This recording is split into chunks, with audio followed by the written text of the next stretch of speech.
Jadi mereka sudah makan enaknya kue laundry sebetulnya.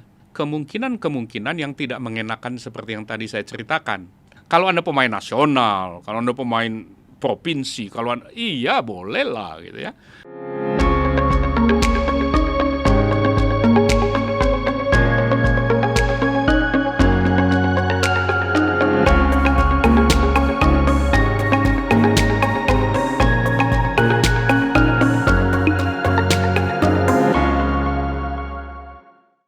Ada nggak laundry yang sudah sukses, kemudian turun performance-nya sampai akhirnya bangkrut?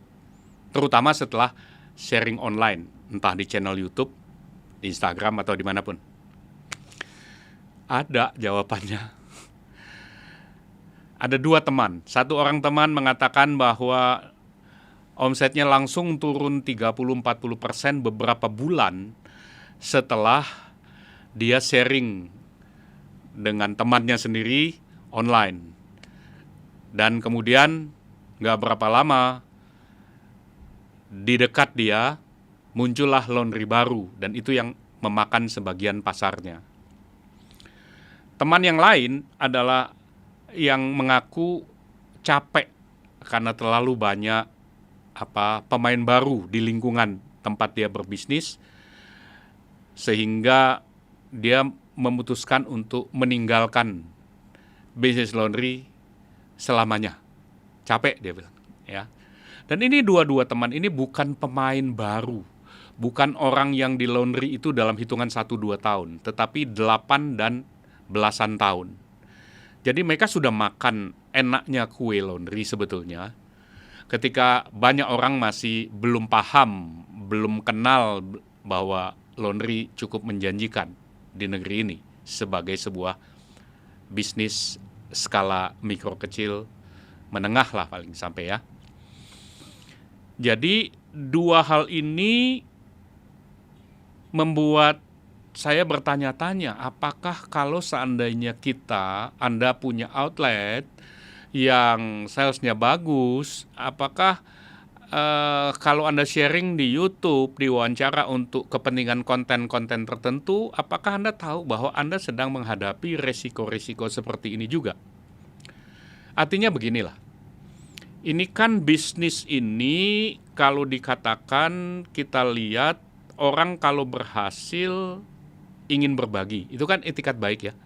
Itu kan sesuatu sesuatu yang mulia lah orang mau membagikannya. Pada sisi lain kalau kita lihat adalah bisnis yang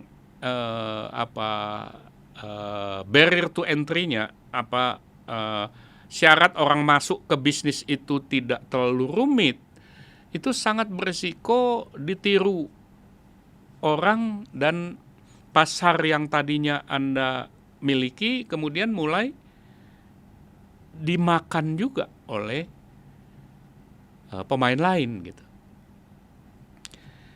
Nah, saya kemudian berpikir-pikir bagaimana sebuah bisnis yang seperti ini harus dipahami oleh teman-teman yang sedang tumbuh berbisnis baik gitu, supaya tercegah dari kemungkinan yang tidak mengenakan seperti yang tadi saya ceritakan. Anda maksudnya baik, Anda sharing dengan beberapa teman, karena situasi di lokasi Anda baik, maka kemudian beberapa tanda kutip temannya teman dan temannya teman, kemudian membuka outlet berdekatan dengan Anda, sehingga kemudian market Anda, pasar Anda digerogoti. Nah, saya ingin kembali lagi ke satu fundamental dalam bisnis laundry, yang kalau saya renungkan ini berkaitan dengan dua kata penting ya. Jadi dua kata penting itu adalah, laundry itu adalah residential business, bisnis residensial, bisnis yang sangat terikat pada lokasinya. Ya, ini kata kunci yang mesti dipikirkan dengan cermat kalau Anda masuk di bisnis ini.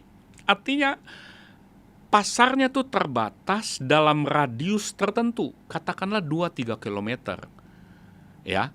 Tentu ada pengecualian ya, tentu ada pengecualian kalau Anda dapat kontrak tertentu, misalnya dari pabrik ini, kemudian Anda kontrak tertentu dari rumah kos tertentu, Anda kontrak tertentu, pokoknya Anda kontrak tertentu. Tetapi itu bukan natur utamanya laundry kiloan yang umum, ya, bukan yang alamiah gitu, yang seperti itu. Kalau Anda dapat ya alhamdulillah, puji Tuhan, haleluya gitu ya. Tapi kebanyakan tidak begitu sih, gitu ya. Jadi karena dia bersifat residensial, ingat pasar Anda itu 2-3 kilometer. Nah sekarang begini, konsekuensinya apa? Kalau pasar Anda itu dalam jarak radius tertentu seperti itu, maka jumlah pemain tentu menentukan Anda dapat kue berapa besar.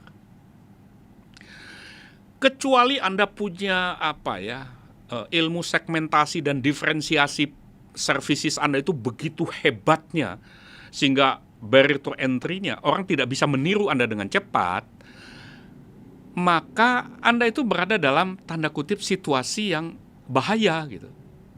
Selalu berada dalam situasi yang menantang gitulah ya, untuk lebih positif istilahnya. Challenging gitu.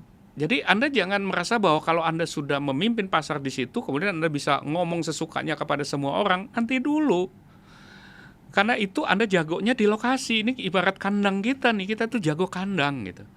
Nah kalau kandang kita nggak kita jaga, ya kebobolan gitu. Ya, jadi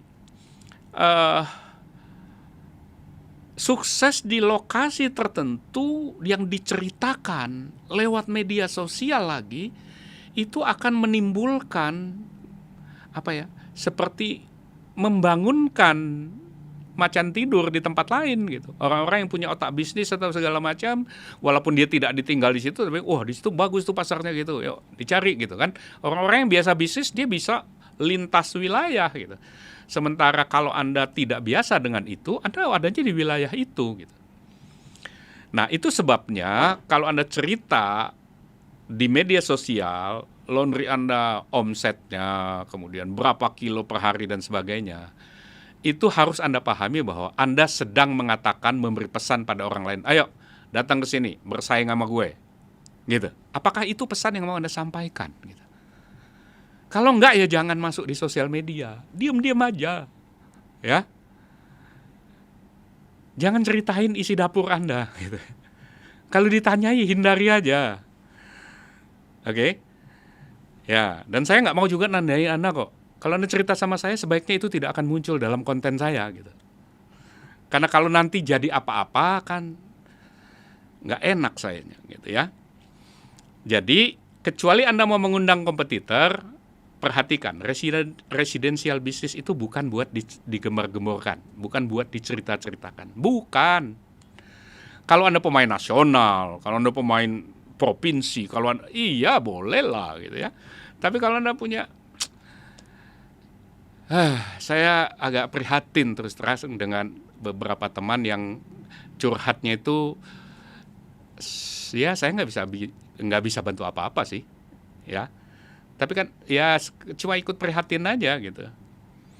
Tapi mungkin dengan sharing edukasi begini saya membangun pikiran Anda. Saya punya satu teman yang memiliki belasan outlet. Saya kagum sekali dengan orang ini. Dan orang ini sangat susah ditemui. Sangat susah diajak ngobrol. Dan nggak pernah masuk di sosial media. Nggak gembar-gembor gitu. Ya. Nah itu satu hal yang ingin saya katakan pada Anda. Kalau Anda tanya saya ngalami nggak bagaimana satu outlet yang sedang tumbuh kencang kemudian turun dan sebagainya karena kompetisi? Saya ngalamin, saya pernah ngalamin begitu gitu. Tanpa bahkan harus gembar-gembor di sosial media, tapi sudah kena saya akibatnya. Dan itu yang membuat saya kemudian merelokasi ya, karena saya bilang udah terlalu rumit di sini. Saya bahkan sedang mendampingi satu klien yang mengalami hal yang sama. Ya, jadi di satu outlet kompleks banyak perumahan di situ. Tadinya jumlah pemainnya hanya 4, sekarang sudah mungkin hampir entah 8 atau 9, yang saya bilang ini marketnya sudah dicubit sana-sini dan kuenya kan mengikuti laju penduduk nggak banyak gitu. Basis perumahan lagi gitu kan. Jadi saya bilang ini udah nggak sih, ini harus dilihat kemungkinan relokasinya gitu. Ya. Jadi jika Anda mau bikin konten atau Anda membantu orang mendapatkan konten untuk disebarluaskan di sosial media, dan bisnis Anda adalah bisnis laundry yang sedang tumbuh, berhasil, Anda happy dengan itu, pesan saya cuma satu, hati-hati, pikirkan konsekuensinya. Kalau tiba-tiba minggu depan, bulan depan, 3 minggu lagi, ada outlet di samping Anda siap menghadapinya? Kalau Anda siap, go ahead. Tapi kalau tidak, sebaiknya hindari saja yang begitu. Semoga bermanfaat, sukses besar untuk Anda. Kalian punya keluarga, teman, relasi yang mau berbisnis laundry, silakan share channel ini supaya bisa belajar sama-sama dan sukses sama-sama.